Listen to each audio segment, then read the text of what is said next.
I think, it's important to remember why we're conducting bat monitoring. You've likely heard of white nose syndrome, which has been detrimental to bat populations in the United States, as well as, wind turbine related fatalities. And as development of wind facilities continues to gain momentum, it's important that we know what's happening with bat population status and trends. So, what do we know? We know that bats are incredibly difficult to monitor. This was thoroughly documented in this 2003 USGS technical report. So bats are difficult to monitor, and this results in major gaps in understanding on, where bats are, how many of them are there, where and how far do they move, how do they respond to stressors or different types of management actions, and how does this differ among species? So many of you are familiar with the North American Bat Monitoring Program, or NABat, but I think I'll just run through briefly. It's important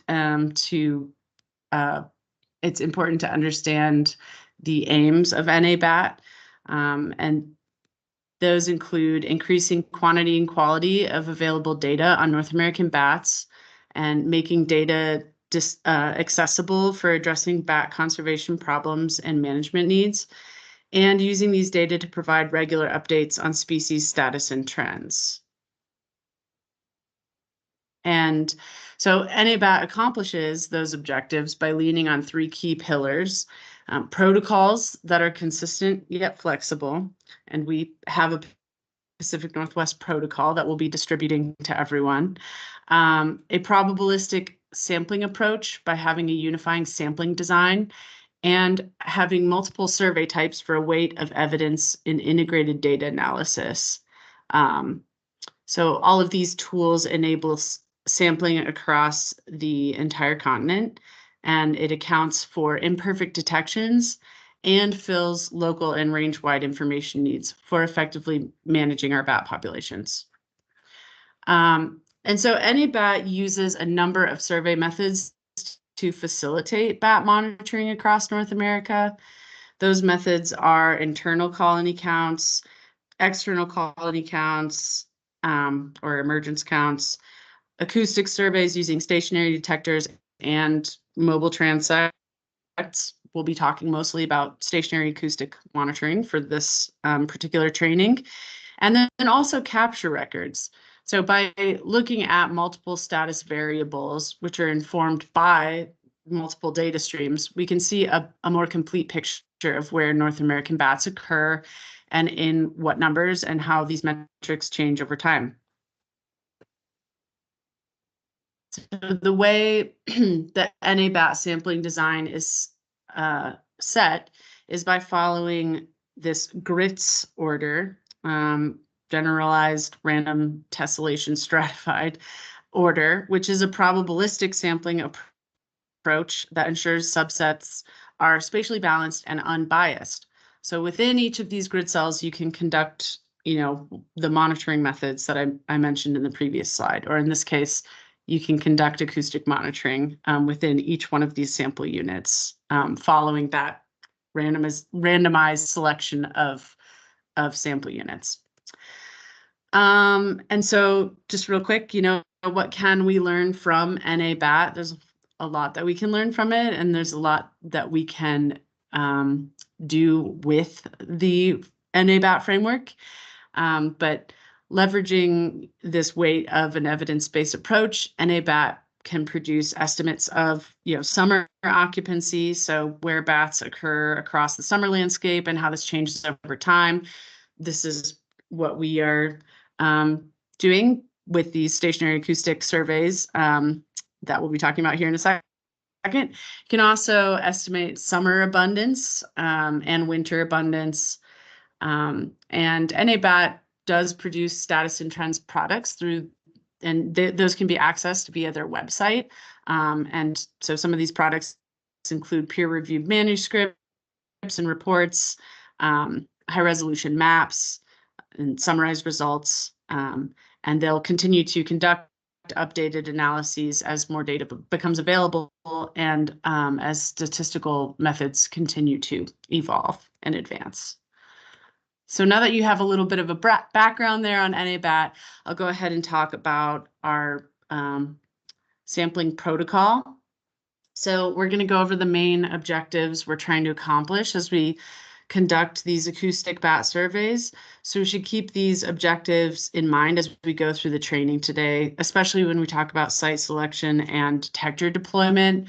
The objectives being to detect as many species as possible that are expected within the sample unit by targeting habitats that support multiple species and sites that contain as much landscape heterogeneity as possible across the entire sample unit. We want to conduct surveys where it's practical and effective and accessible. And it is important to resurvey the same sample units in order to contribute to the long-term monitoring effort. So the basic protocol is to deploy 4 detectors within a 10 by 10 kilometer sample unit for 1 night here in the Pacific Northwest. In other regions, they might deploy for 4 nights, and we have kind of tried to capture this larger spread effort by making it more accessible by sampling for 1 night. So you can split a sample unit into 4 quadrants. You can kind of see that light blue box in one of the images here and how it's split into 4 different quadrants, and you place 1 detector in each quadrant when possible. And if it's not possible, just ensure detectors are deployed at least 1.5 kilometers from each other to create a different site. Just absolutely make sure that you're in the boundaries. All land in Oregon, Washington, and Idaho is broken into this 10 by 10 kilometer grid system. So if you're outside the boundary of a targeted sample unit, then you're in another untargeted sample unit. So just make sure you're right in the correct, sample unit that you're wanting to survey. And here's just a general sampling schedule that we've, come up with in order to help ensure that the more arid sites in the east or in the south in Idaho have a greater probability of having more water available earlier in the season, so that you can record bats that are more likely to be moving on the landscape in those environments. So for Oregon and Washington, this takes on an east to west approach for timing of your surveys, and for Idaho, from south to north. Okay, now I'm going to get into site selection.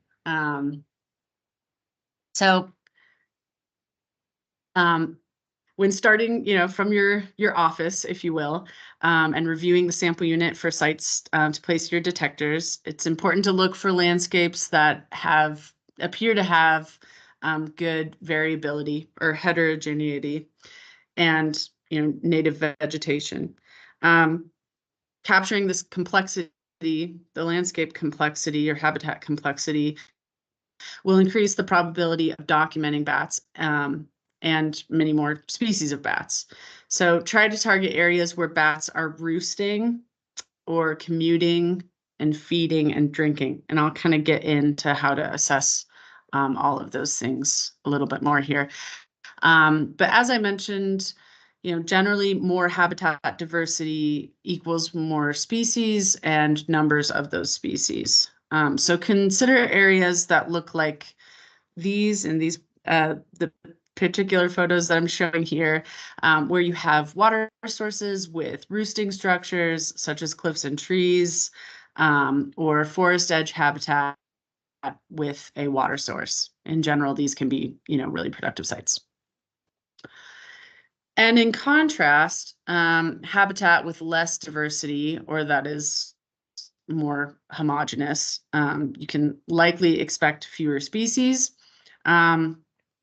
Yet if this is all you have within your sample unit, then still set up a detector in these areas, as data from these areas is still invaluable to the project.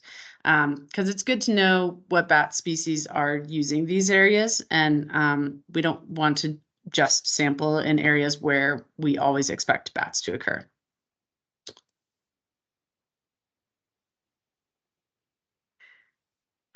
So here are a few terms you'll hear us using today in regards to site selection. Detection target is an important one. Detection target is the landscape feature of interest at which to record acoustic bat activity, or where bats are going to localize. So, an example of a detection target would be a pond or a forest edge. Or a trail, a commuting trail.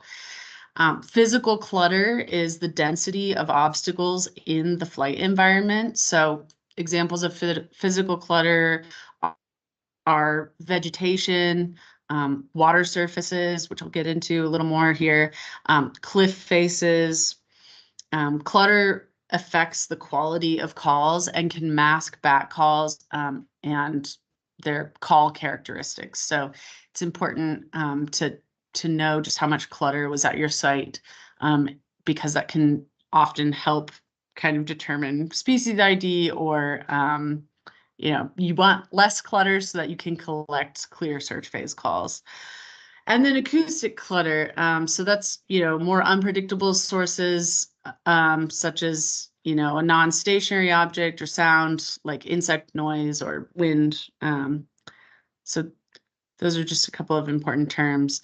And so when possible, detectors should be placed to monitor bats in a variety of habitats to maximize the diversity of species likely to be detected. And in this schematic example, each detector would be placed such that they sample different habitat features that may occur in each of the quadrants in the sample unit. So this, helps to reach our objectives of maximizing number of species that are likely to be detected. Some species may be prone to using one feature over another. So, you can kind of, again, see in the schematic, the little rectangles that are filled in. You've got one in the northwest quadrant that's sampling that sort of little forested opening. In the northeast quadrant, it's sampling this stream. In the southwest, sampling a pond, and then southeast, sampling what appears to be like a drawn trail or road corridor. And so water is an important detection target. Not all water sources are created equal, so faster water is not going to work quite as well. Flat water sources make more ideal detection targets, as bats are more likely to come and drink from them. And so while bats might use fast water sources as like a commuting corridor, fast water will trigger the detector and potentially create, noise files, which will in turn eat up your memory or batteries. So you want to look for those nice flat water sources if possible. And then if you're looking at a large water source like this one here on the left, you want to be able to find kind of a smaller water source, like a stream that feeds into that type of lake, in order to target areas of localization. So you want to try to find where bats will be more confined as they commute to this type of area. Bats will also use natural and engineered water sources. So, these make good sites and typically still have some good open water. And they, also will use man-made water sources and environments such as a sewage pond or a fish hatchery or a golf course. Those are all good water sources for bats. And then also where water is a limiting factor, like out in the high desert, they'll drink from the smallest water sources. So these guzzlers and troughs are important sources for them. And then in more mesic, wetter habitats, that are typically more forested, it can be tricky to find good spots for detector placement. So, look for forest openings or breaks in the habitat. Something like the photo here looks like it would be a great spot for bat activity, but it's not a great spot for an acoustic detector because you've got these rock walls. It's challenging to get away from the source of clutter in this photo and this type of environment. Those rock walls will create echoes, and bat activity, might be more up in the canopy potentially. This would be a great site for mist netting potentially, but not as good for acoustic equipment. In these types of tight, narrow areas, you might have to do a little bit of engineering to create a clear path for your microphone. I will point out too, like, you really don't want to be lashing your detector to a tree where it could be positioned in a heavily cluttered environment. And so different age stands can provide a different diversity of insects. And there's also more structural diversity in the older stands. And then edge habitats can provide good insect diversity and bat diversity. And then also create enough of an open area so you can collect those clear search phase bat calls. And in these sort of the forest shrub steppe ecotone, you have these dry riverine type areas that may not have water in them anymore, but they make good travel corridors. And there's often a lot of insect activity observed in these types of areas. So those can make good sites. And then, of course, edge habitat, again, good for foraging.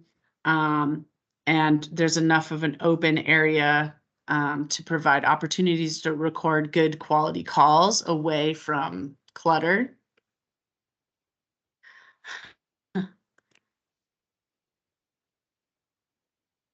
And then same here, open areas contain edge habitat, thus, again, increased insect and bat diversity and allow for clear, high quality calls.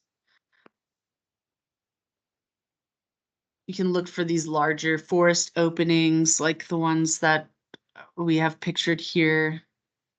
These are all, I'm kind of just going through lots of example photos to give you an idea of what some of your sites could look like and where detectors could be appropriately placed. So you can see the different detector setups in these photos. Some of the higher elevation sites, you might have less diversity of bats. So you want to be targeting the water systems and edges in these kind of high elevation meadows. And then, you often see bats flying down these roadways or a stream corridor, which they'll be using for commuting and for foraging. So trails, roads, streams are good sites. I typically don't recommend that folks place detectors along paved roads. Usually that means they're a little bit of a busier road. So, look for those kind of more dirt and gravel access road type roads, secondary roads. In addition to water in drier forests, you can also look for potential roosting habitat like snags that have exfoliating bark or cracks or crevices. You can look for areas that have more than one good roost site. So like in some of these photos here, you've got multiple snags. So those might be sites that are worth trying. And forests with vertical structure and dead or dying wood offer more opportunities for roosting and foraging. And when fine-tuning your detector placement in these kinds of environments, especially if you're using roofs as a detection target, you want to Again, yeah, look for large hollow trees or snags where bats could be roosting with exfoliating bark. Or, the snags pictured here could contain maternity colonies or multiple bats that might be inhabiting the roost. But it's not recommended that you focus on just one tree or place your detector close to the tree. You want to place it back within this kind of environment when you're targeting a particular roost. Um, it can kind of create a chaotic call call quality and detections if you place a microphone too close to a roost. So you can use this roost as a detection target, but offset it in this opening so that you're not pointing the microphone directly at the roost, but you're still capturing the bat activity in that general area, still using that as a detection target. And then you can also target other types of roosting sites like caves or rock features, like these talus slopes, like the one pictured here, lava flows and crevices. Again, you're wanting to set your detector offset from these roosts, but still targeting the general area. And then also old buildings serve as great roosting habitat. So you can certainly use these types of detection targets in an open landscape where there's not, a better feature option. Also, bridges provide possible roosting habitat. And there's often really good diversity at these sites because they contain a water source and a roosting structure. So you'll often encounter habitats like these, especially in the east side of Oregon and Washington and southern Idaho. But don't get discouraged. It might look like there's low diversity or not any good or ideal detection targets. But if you look a little closer, you might discover that there is some habitat for roosting or maybe a dry water feature or a travel corridor, or maybe some clumps of denser vegetation that might serve as good foraging areas. So you could still use those as detection targets even when the landscape seems really homogeneous and like there's not any clear detection target. But just look a little closer and you might find something that sticks out. And then if there's no suitable bat habitat, set up your detector somewhere in the sample unit because foresights are still needed and that absence data is beneficial. Okay, a little more on detector placement. It's maybe one of the most important aspects of collecting good quality acoustic data. So to restate our goal, we want to be able to collect clear distinguishing calls of expected species in the area. So I already showed you most of this slide, but I just want to restate the definition of clutter and other interference. So, try to avoid placing the detector, or more importantly, the microphone, near things such as vegetation or sources of physical clutter. You want to stay away from busy roads, like I mentioned in a couple of slides ago, so that you can avoid picking up sounds of vehicles. These are all things that may mask bat calls. And a general rule of thumb is that your detectors should be placed 10 to 15 feet away from sources of clutter. And what we're looking for here are these nice, clear search phase calls, which have the most species-specific call characteristics and allow us to have a more confident identification of the bat species. So poor quality calls prevent the ability to confidently identify species presence. And you can see in this slide kind of the difference of what it looks like in NABat between a good, clear search phase call that's been recorded and a more poorly recorded call that has a bunch of noise or maybe clutter attached to it. So here's an example of what a good detector site placement looks like and the types of clear search phase calls that this type of site can produce. And in turn, here's an example where detectors are placed in clutter, thus producing calls that are not particularly clear. The clutter masks the call characteristics needed for species ID.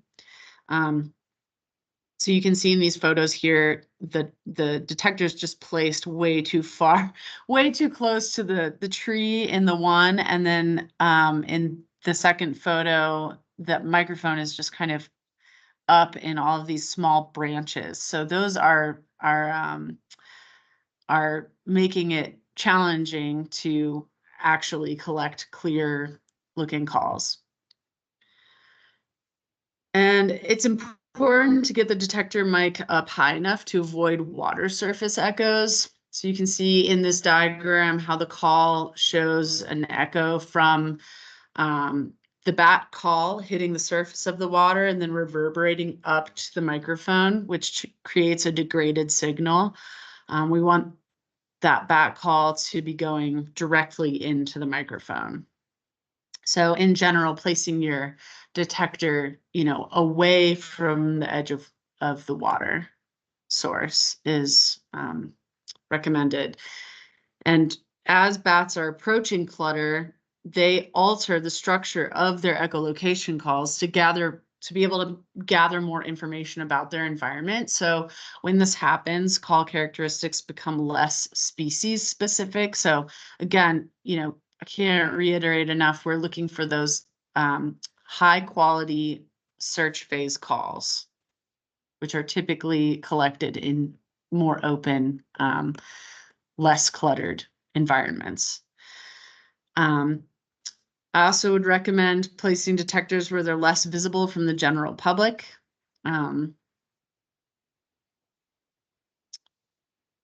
Okay, looks like reiterating that detectors should be placed, 10 to 16 feet in any direction away from sources of clutter or from the detection targets. And that includes the microphone. So if you're, looking outward horizontally and everything looks clear, that's great. But also don't forget that your microphone is above you when you're placing it. So, pay attention to what's immediately in what sources of clutter are potentially above you, like an overhanging branch,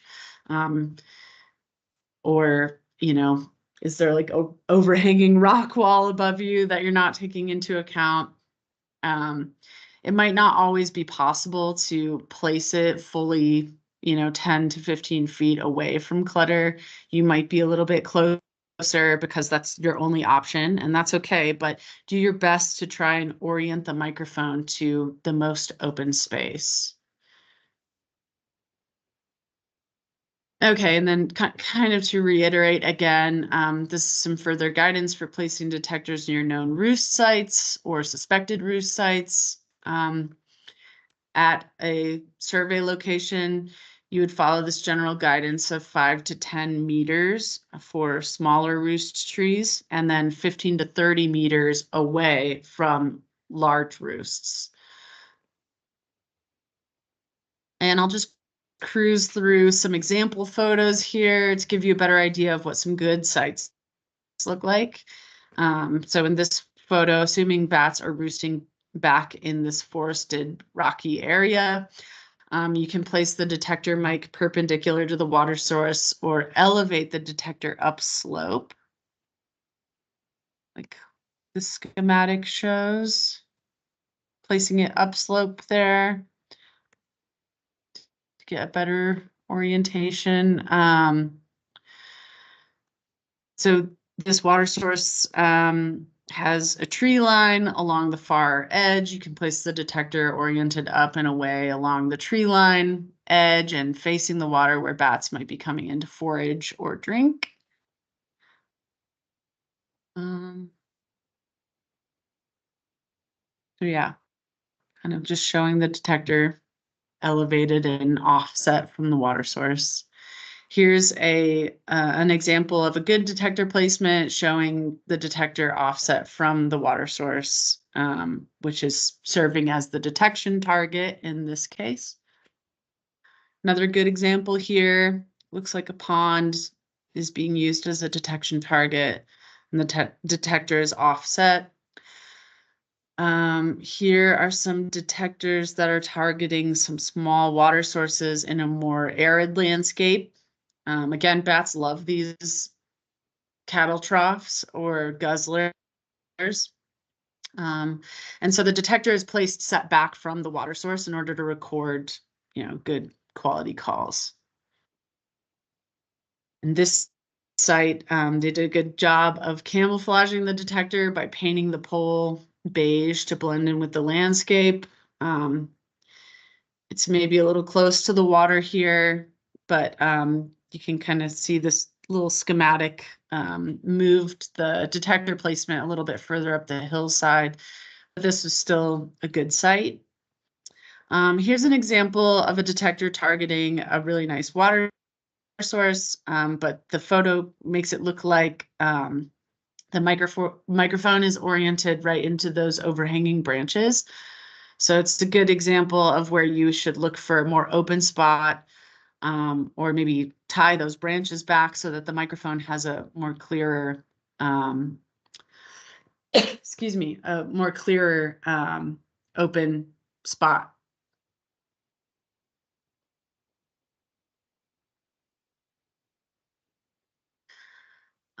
Here's a good example of protecting the detector against cattle, which love to come and knock over your pole and or like rub against it. So you do have to take some precautionary measures when setting up detectors in areas where there's a lot of cattle. In these examples, it looks like they've created a little barrier around the one detector, a fencing so that the cows can't get to the detector. And in this other photo, the detector is mounted to a rock basket, which serves as a good way to secure the detector if cows are present. The site, just showing some examples of the detector being, offset from vegetation. The mic is set perpendicular to the travel corridor. And in tighter road corridors like the one on the right, you might just need to angle the microphone in a way that it's following the road corridor a little bit more, so that you can offset it from the clutter along the edge. And here's a few more good site photos along forest edges. So again, detectors are set away from the edge, but they're still using that forest edge as the detection target. And then here's some example of some rock features that you can use as targets. This one is an example of a microphone that's placed way too close to a rock wall. That will create echoes. So again, you want to offset that like 15 feet away from that rock wall, at least. Some more examples from previous survey efforts. This detector was placed up high where bats are flying through this ravine and foraging near rocky areas. This was a great spot. It detected 7 species. And then getting more into cluttered habitat does become more difficult, but you can focus your microphone in the direction of the more open corridor. You just do the best you can with what you've got. Here's an example of kind of a tricky site. Do what you can to avoid having the mic right over the water or near vegetation, and still target the corridor as bats are moving in and out of this water source. You could always raise the mic a little higher. And actually, even in the example of a few slides ago where I was showing the microphone pointing into some branches, but targeting a nice water source, you could always set that pole that the microphone's mounted on a little bit further down the slope. If there's no other opening to that water source, then you don't want to take out some of the branches above you. So these are examples of some more cluttered locations. You can always tie back the vegetation, like I mentioned, in order to get clear space around the microphone. You just always want to be looking for that clearer opening. So in summary, the main things to take away from this are, place your survey locations, your detector sites where bats are going to be commuting, feeding, or drinking. You want to raise the mic at least 3 meters or 10 feet off the ground. You want to point the mic away from sources of bounce or echo, such as rock walls and large water bodies. And you want to point the mic away from sources of noise or acoustic clutter, such as fast water and cars, power lines, etc. Okay, taking good photos is very important, and these will be uploaded to our field maps data form, which I'll go through a little more later. But just some guidance here. You want to take good photos that encompass the detection target and the detector setup. This helps us determine species ID in some cases. To be able to look at that habitat and detector location and link it with the call data is important. So in general, we say, take one photo, include the detector and the detection target. And, here's an example of a few other good photos where you kind of had to in this one on the right, had to kind of jump to the other side of the stream bank in order to capture what was around the detector. Another good photo example of a site showing detection target and detector. And then if you can only get the detector in the photo because it's a more cluttered environment or the perspective isn't very good, then just take 2 photos, a photo of your detection target and the habitat surrounding it, and then a photo of your detector placement. And here's just an example of detection target only photos. Just do your best. Okay, I'm going to go through assessing clutter now, which you'll need to do and enter into the field maps data form, which again, I'll get into more later. But taking clutter into account is really important because it helps us with species ID and call quality. Excuse me. So, okay, the process for assessing clutter. So standing next to your detector setup, you want to visually observe the volume of physical clutter in a 50-meter hemispheric space as best as possible.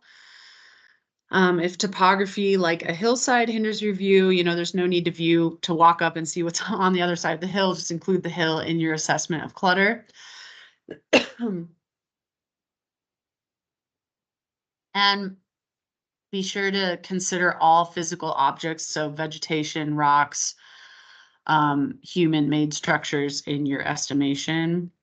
Here's a good schematic showing that 50-meter hemispheric radius, the detector, and you'll see in the data form that there will be these different clutter categories that you can record. So, 0 means there's no structural interference. 1 is 1 to 25% clutter, 2, 26 to 50% clutter, 3 is 51 to 75% clutter, and then 4 is 76 to 100% clutter. And you'll also have to assess the clutter type. So in the data form, you'll circle the most prominent type of clutter. Many times this is just, it's vegetation or maybe a hillside or a rock face. And you can also circle other significant types of clutter. And okay, yeah, I've got some photos here just to serve as examples when assessing clutter. Here's a totally open landscape. There's no vegetation or rocks that are obstructing that detector site. So category of 0 is fairly obvious there.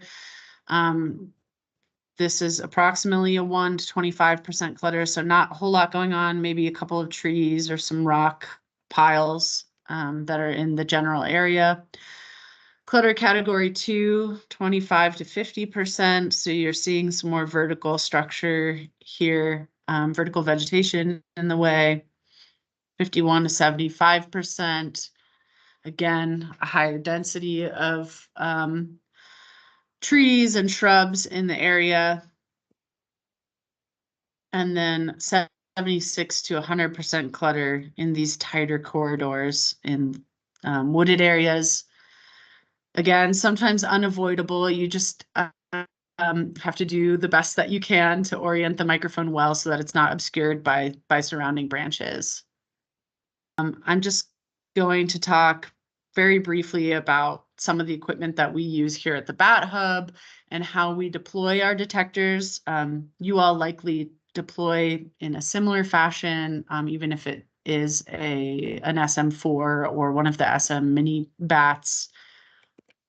But we, have our detector and we've got a microphone and a microphone cable, and we've created these mic capsules out of PVC to keep the microphone protected while not in use. And then batteries and a storage box to help with weatherproofing the detectors. And this is how we set them up. We mount that microphone on a painter's pole, which is extended to 10 feet. And we pound some rebar in the ground and then put the painter's pole over top, wrap that microphone cable around the painter's pole and connect it to the detector. Just a few example photos of our detector setups. I'll just go over these steps really quickly. Again, this is oriented towards folks who are using the Pedersen D500Xs. But yeah, again, you pound your rebar in with a mallet and attach the PVC T-joining to one end of your pole, the painter's pole, and then insert the microphone into the capsule as these photos are showing here. And then attach your microphone cable to the microphone, and then insert the mic into the mic capsule so that that microphone element protrudes from the capsule. So you can see the little microphone cone that's sticking out of the end of that PVC capsule.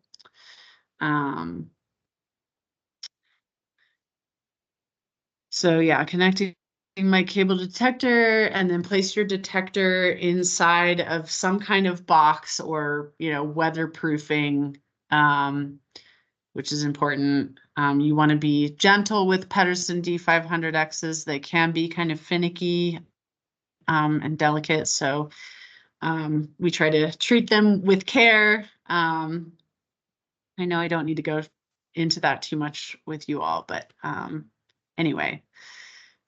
We try to take good care of our microphone cables. That's often the source of some kind of malfunction, is if your microphone cable over time gets sort of kinked or causes issues, and you won't get good recordings. And then we typically secure ours with a lock, so that folks can't go in and steal the detector. As a general rule, you want to be sure that you're deploying at least an hour before local sunset time, and then leaving that detector up for one night to record, and then retrieving the next day when possible. If it rains for more than half the night, then you might want to leave the detector out for a second night, so you can get a fuller night of recording. Okay, so this is going to be kind of a basic run through of how to operate these Pedersens. And yeah, as Beth mentioned, we have our field manual that we'll be distributing. It's a very good idea to keep that with you in the field, especially if you don't set these up very often. It can be hard if you're only doing 1 or 2 sample units a year to remember, like, oh shoot, how did I fix this problem last year? In addition to the field manual, we also created these in-box cheat sheets.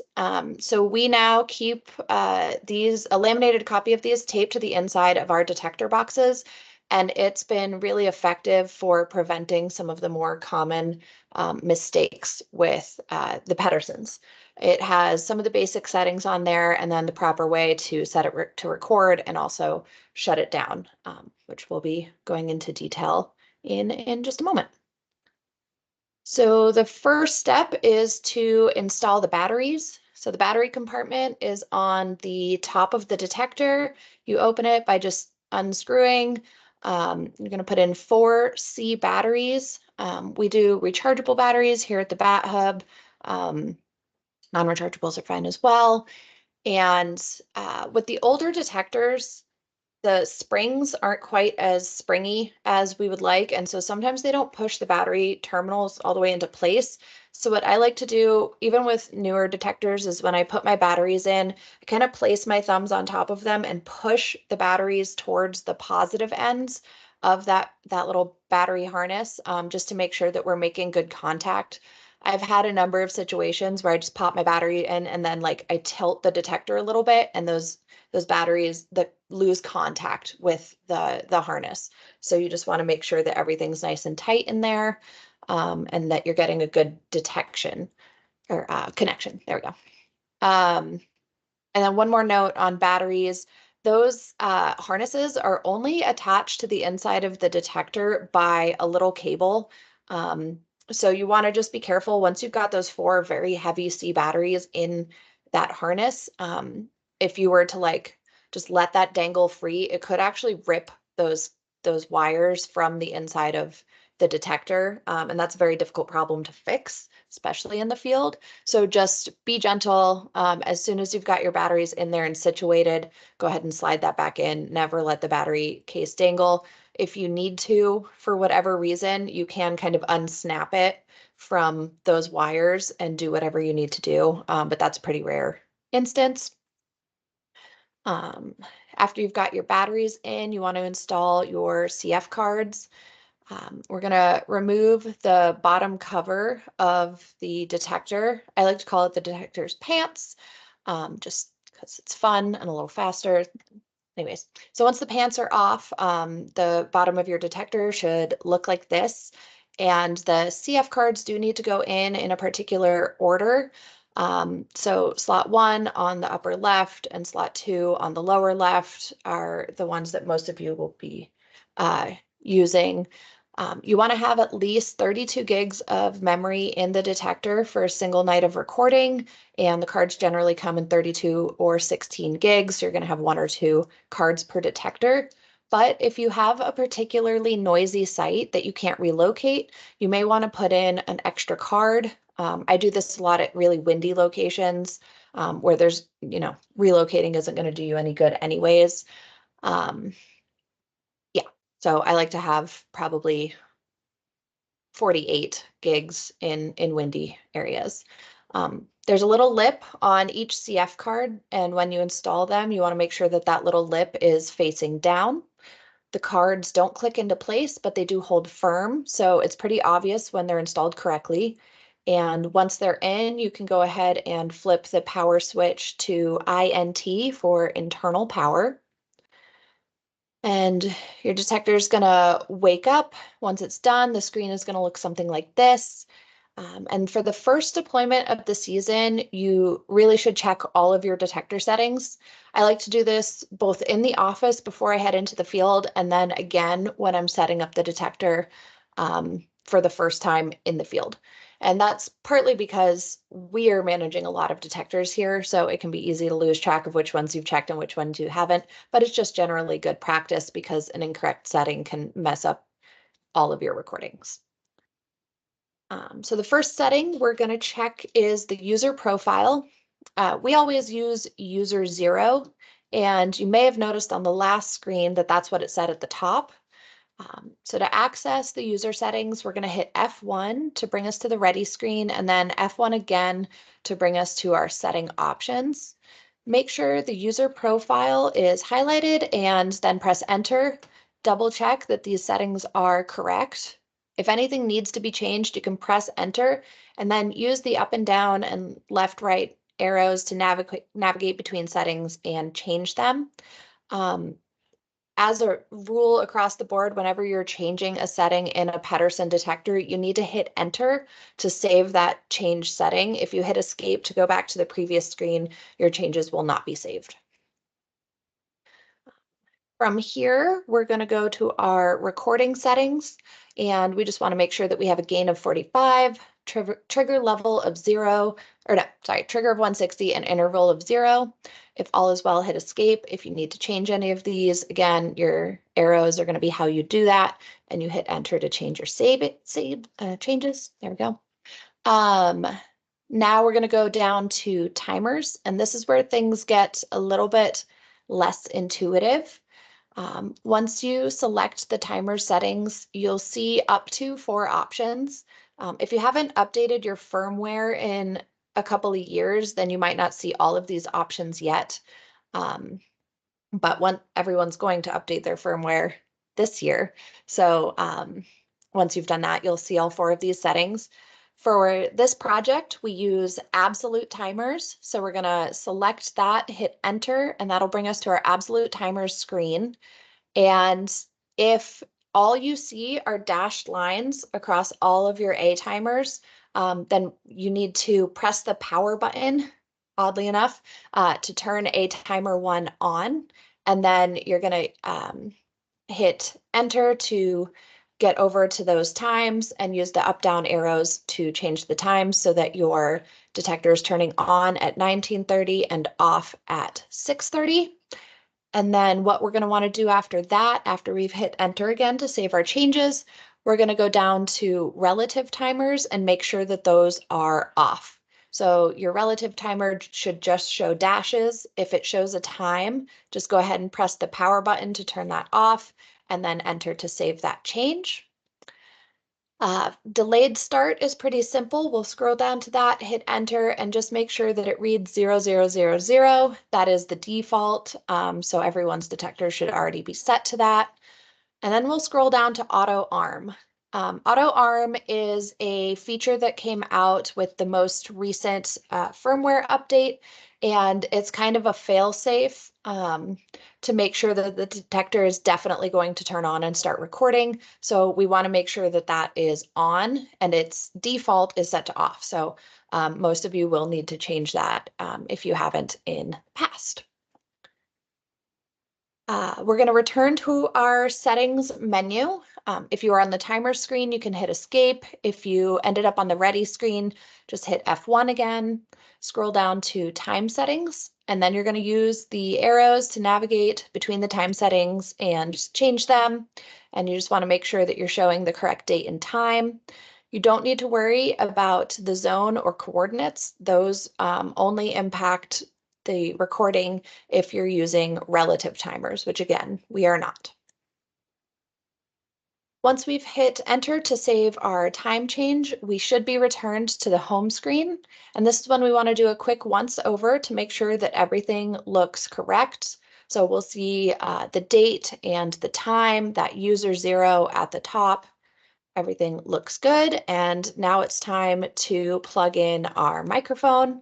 So the microphone gets plugged into the top of the detector and on the larger of the two plugs up there. It's a 5-pin audio cable that's used, and it does kind of click into place. In some of the older detectors, you don't really get that audible click, but you can kind of see in the image here, there's that little button. So it should snap into place and hold, which is good. You want to make sure you're aligning your pins correctly. It's pretty easy to accidentally push pins in. So while you do need to push firmly, you do want to make sure everything's aligned nicely before you give it that firm push. And as Beth mentioned, these cables can be a big source of issues with the detectors. They get kinked or they get yanked on a little too hard and become frayed at the ends. And so one of our common troubleshooting steps is to figure out if we're having issues with our microphone or our cable, if we're not picking up sound. So one thing that I just like to make sure people are aware of is that you can detach the microphone from the microphone cable and plug it directly into the detector. It's a really good way to figure out which piece of equipment is failing you in a given moment. And the way that you check if you are getting sound is to just stay on that ready screen and make some noise. And your decibel bar should jump as you make noise. You want to make some sort of noise that has maybe an ultrasonic kind of undertone to it. So snapping your fingers, jingling keys, that sort of thing. I don't like to use talking just because, some people have lower voices. So something that's going to kind of have those higher frequency undertones to it is good. And this is kind of what you want to see when you're looking for sound. If it's not jumping or not jumping very much as you're making those noises, then it's time to do some additional troubleshooting. Okay, setting the detector to record. This is probably our most important step, but it's luckily a very simple one. From the home screen, you're going to hit the record button. It should show you your recording settings. And then from there, you're just going to hit enter, and it will begin a countdown that will show you some of your basic settings. And then it's going to go to sleep. And an additional step just to make sure that your detector is actually set to record, after it's gone to sleep, you can tap the power button and it'll wake up briefly and again show you all those settings, when it's going to turn on, off, and it should say wake up waiting, unless you're testing it after 7:30 p.m. and then it's going to say wake up armed, and that means it's already in recording mode. So stopping a recording session, you're going to press the power button, and then once, that'll wake up the detector a little bit, and then you're going to press and hold the power button until the ready screen appears. Take a quick glance, make sure everything looks good, and then you're going to go ahead and power down your detector before you flip the switch on the bottom. This is really important. If you just wake up your detector or don't wake it up and you just flip the switch, you could corrupt the files that are on those CF cards. And while sometimes those files can be recovered, it is an incredibly slow process. It's really hit or miss, and it just means that you've wasted a lot of time and effort, which none of us want to do. Our time is valuable, so make sure that you are shutting down the detector correctly. From that ready screen, you're going to press and hold the power button and release, and then it'll prompt you to press enter to shut the detector down, and then you can go ahead and flip that switch. Okay, so that's the basics of setting up and powering down your detector. Okay, so as I was mentioning, we use the Field Maps app, and there's a data form. Our map is in there, and our data form is in there. So we highly encourage folks to be using this over paper data sheet. if at all possible. And so if you have, a phone or tablet that you can have this application downloaded to and then download maps, that'll make collecting data fairly easy and seamless, and get the metadata that we need to accompany the call data. So, most of you work with agencies that have ArcGIS Online, AGOL account IDs. So, we can add your account, your AGOL ID to the map group so that you have access to the map.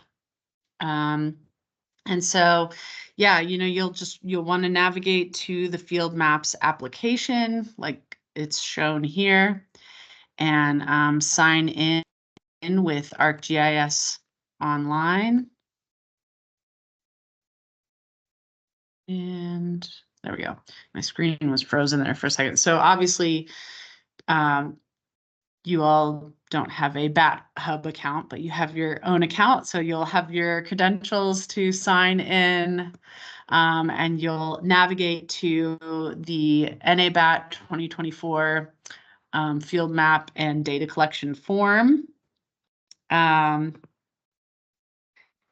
in the appropriate group folder, which we will give you access to,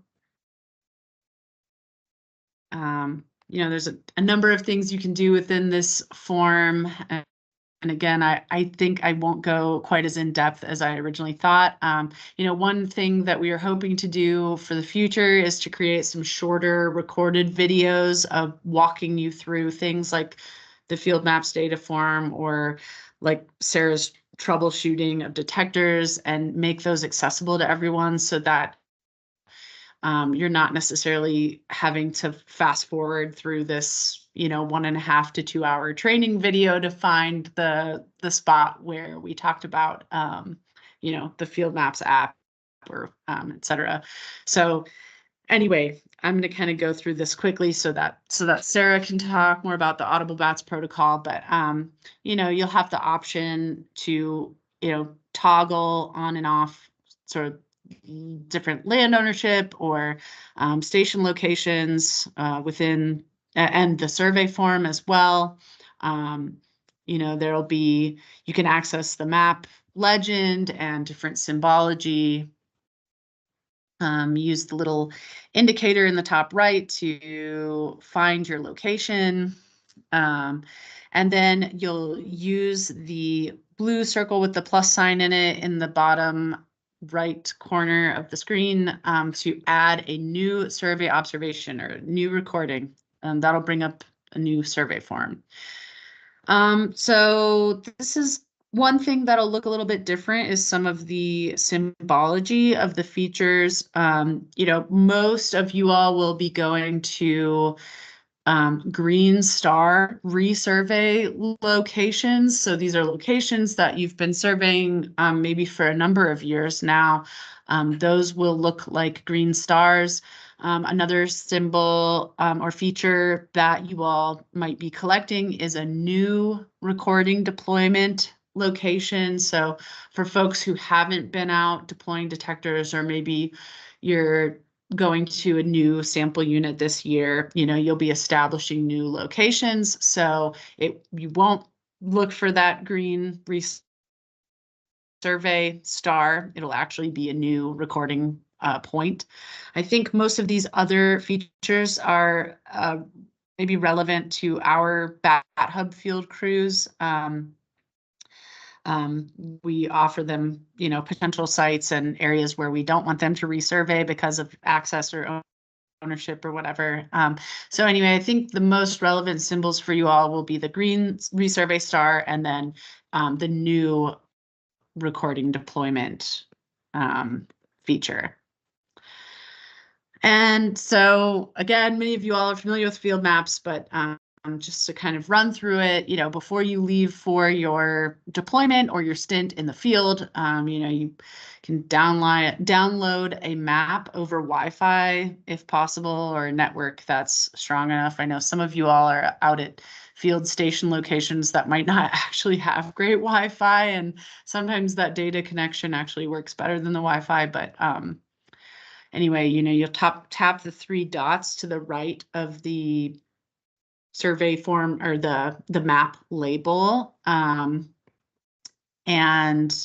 you'll be able to add an offline area, and you can change there's different levels of detail within field maps. Neighborhood gives a pretty good spatial coverage with sufficient detail.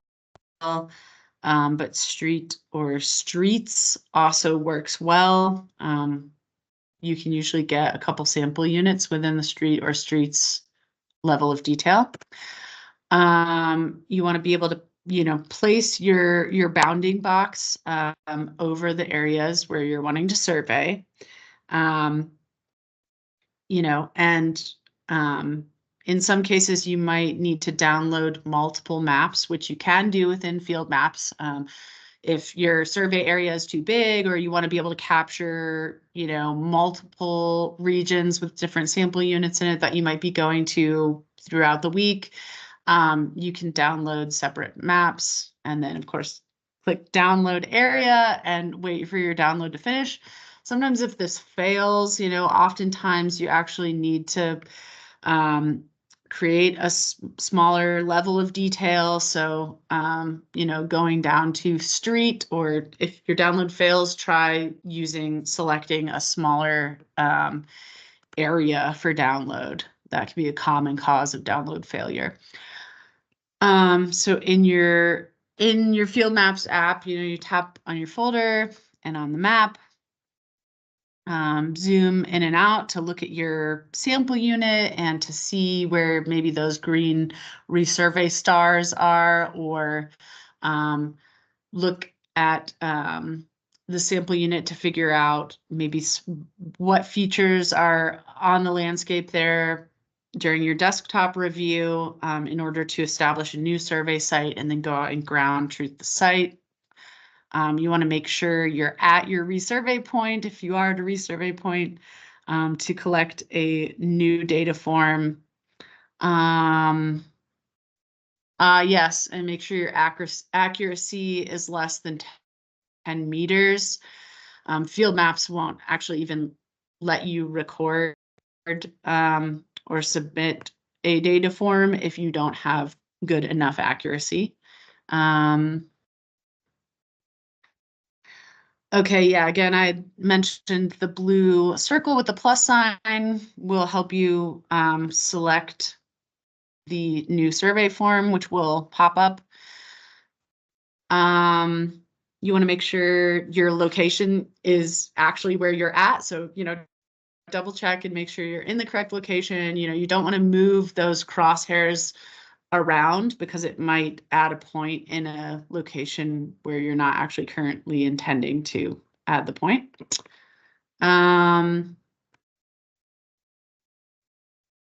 Take a photo of the site. I know I went into photos already, making sure that your detector and detection target are in your photo, or take 2 photos if needed.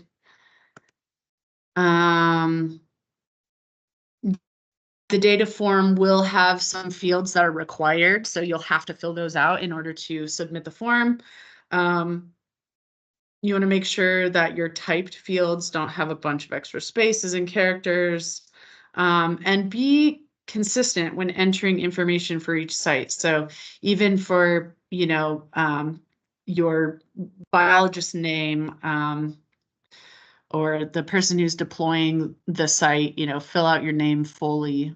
Don't just put a couple of initials in there, so that we can actually know who to reach out to if we need to. The grits and CONUS fields should be automatically populated. And then, so the name of your site or station location is the sample unit ID, so your CONUS or GRITS number, depending on which NABat project you're affiliated with, plus the inner cardinal direction, which represents the quadrant that you're deploying within, and then a number to identify the specific detection target. So if you're resampling a location using an existing quad and quad number, if it's a new site, you'll use the next sequential number that's not yet existing in the site status layer. So, an example of your site name would be, for CONUS 118087, it'll be 118087 underscore northwest for northwest quad, and 1 indicating that this is there's one site you're resurveying at the same site. And so if you needed to move away from that site location to a new location because of access or the landscape has changed such that you need to create a new site, it would become 118087 underscore northwest 2. So helpful tidbit there. You want to provide good navigable directions to the site. Like in the case of this year, we had some partners who dropped some sites, and the Bat Hub is going to try and pick those sites up. So having instructions from our agency partners so that the Bat Hub can go out and deploy in the same way is super helpful. So, just remembering that you might not always be the person who's redeploying a site in future years. So recording good instructions and good comments is super helpful. Many of you have descriptive names for your sites. So if you require a descriptive name, enter that into your site name.